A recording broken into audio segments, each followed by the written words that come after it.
Does it seem weird to you that we're told that we have to wear masks to protect somebody else? We have to stay home to save lives. We have to comply so that someone else might live. It frankly sounds like a proposition from a Bond villain. If you think there's something off about these statements, there's something weird, fishy about them, there's a reason behind it. We're dealing with two worldviews. One we'll call tragic worldview, and another we'll call progressive worldview. Tragic worldview says that, in a trivialized form, says that we are all miserable wretches in need of salvation. That we live in a world plagued by disease, death, problems. There's no way around them. We have to manage them. That's the only thing we can do. Every morning we wake up to make decisions, which are in reality are trade-offs between where we want to get and what we're willing to give up for it, between what we want to get and how much risk are we willing to take on to get it. In this worldview, people realize that everything in life is a trade-off. Everything in life is a risk. Tragic worldview is mostly consistent with religious worldview, and I personally hold it as being more correct in describing the reality we see out there in the world.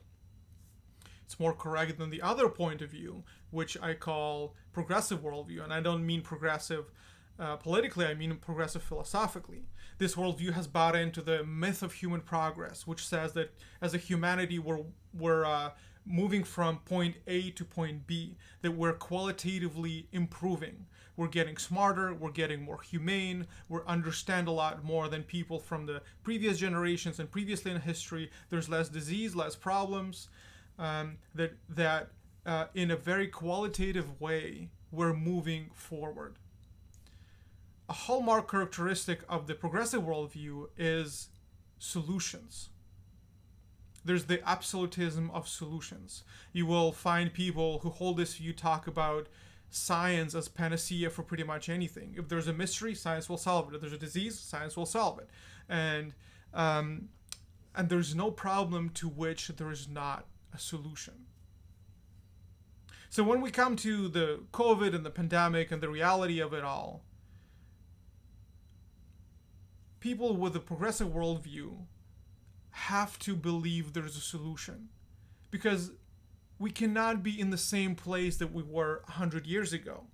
If there's not a solution to the same kind of a viral disease that we have now, then we have not really progressed.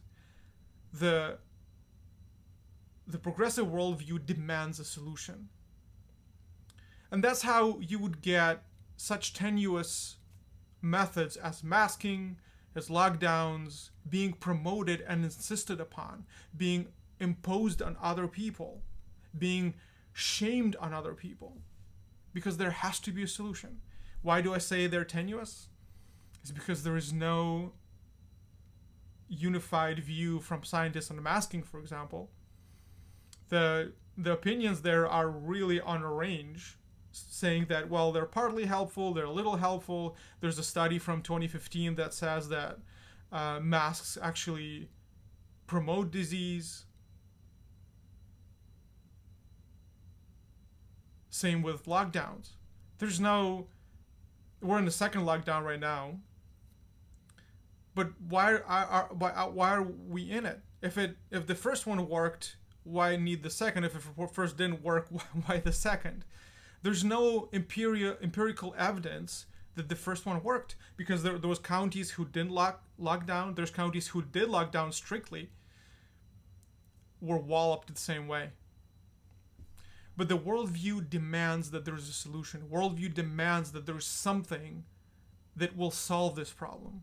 You will get people with a progressive worldview that will say, we will crush the virus. As idiotic as that sounds, it's the same worldview that says we will solve poverty. It's all a solution. We, with a tragic worldview, will say there's no solution. There's no absolute solutions. There's always decisions that are trade-offs. There is decisions that will give you some downside and some upside. If you're smart, you will minimize your downside and maximize your upside. So when it comes to very practical matters like Thanksgiving, like Christmas, you get people who were enraged that My family celebrated Thanksgiving with a circle of extended family, with my brother, my family, my brother's family, my parents, because it's irresponsible. How could you participate in the spreading of the disease? Could you act like that? But the problem is not that I don't care people die. It's all those garbage arguments. The problem is that I see this problem very differently. I see this problem as being a trade-off. Because for me, my kids not to see their grandparents, their cousins for a year is more damaging than fraction of a percent of them contracting the disease and dying from it. It's all a trade-off.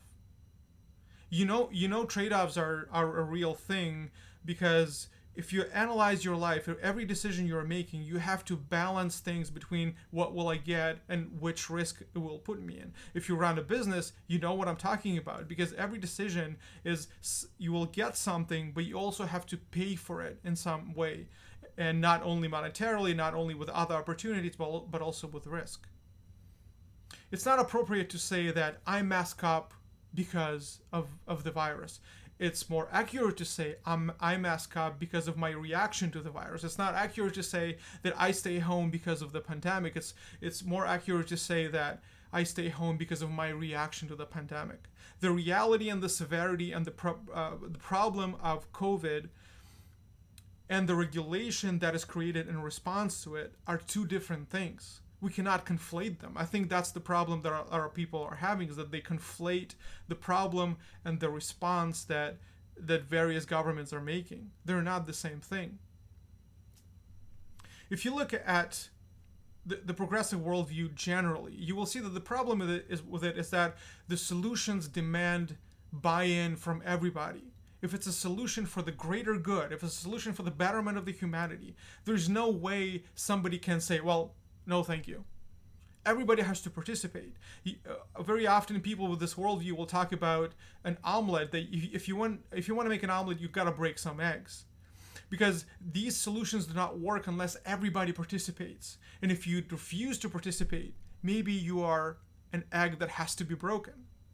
And that's why you see all the backlash at people who refuse to comply to every regulation, every recommendation, every advisory that comes out there, as being irresponsible, as wanting people to die, and shit like that.